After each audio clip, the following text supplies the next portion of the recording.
Tadi aku ada kerja pergi hantar barang sekejap dekat Manjoy. Sebelum pergi Manjoy tu aku lalu dekat jalan ni. Dekat jalan ni kalau tengok sana tu ada ILP Ipoh tu ni, ada kilang. Tepi jalan ni ada gerai nasi biryani ayam on top, harga RM7. So aku tak pernah try. Jadi hari ni aku nak try singgah beli nasi biryani ayam dia. Aku tak pernah try, aku nak try hari ni nasi biryani ayam on top. Dia tepi jalan. Kalau tengok tu kasar dekat Sem, simpang 3 ni dekat Sem ni. Assalamualaikum.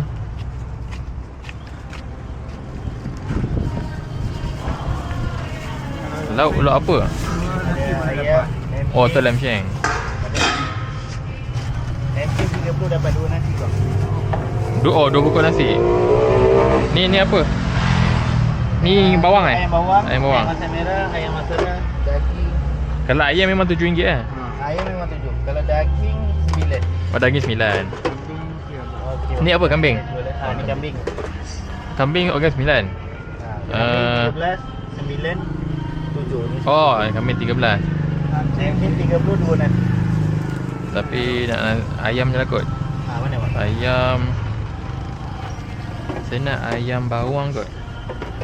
Ayam bawang tapi kuah nak campur semua boleh? Nak saya nak yang campur. Itu nak juga. Berapa nasi bang? Nasi satu je. Apa dah tak apa. Jauh bagi bang. Oh tak apa. Tak je. Ayam ni apa ni? Ambil kuah sikit.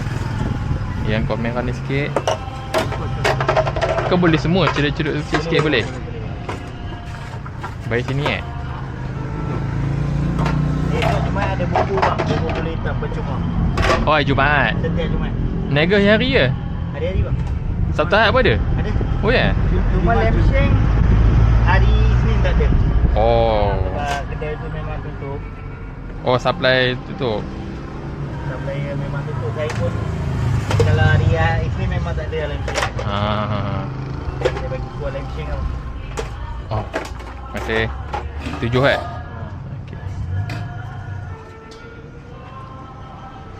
Mawadah 7 Global. Betul. Esok bubur boleh hitam bang. Okey bang. Tak beli nasi pun boleh datang ambil. Okey bang, baik. Okey. Tak beli nasi pun boleh datang ambil. Oh ya. Untuk ibu mengandung dapat biryani ayam betul. Oh, Setiap minggu Jumaat. bagus. Ini apa cakni tu eh? Ada. Oh, dah letak dah. Ada. Nak lebih tak? Tak apa. Nak lebih boleh je. Takut saya tak tahan pedas. Dah letak dah sikit. Okey. Okey, terima kasih. Okey. Apa dia? Musim panas. Ah. Pedas lagi.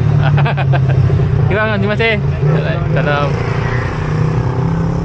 Banyak juga lauk dia. Yang kan lauk ayam je. Kambing pun ada, lamb shank pun ada. Macam dia cakap tadi, hari Jumaat ada bubur free, dia bagi sedekah. Kalau ibu mengandung dapat nasi ayam free. So korang boleh datang lah. Location dia korang boleh tengok simpang 3 yang ada Kasem ni.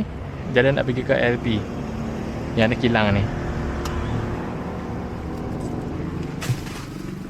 Nanti try. Nak kata sedap tak tahu lagi.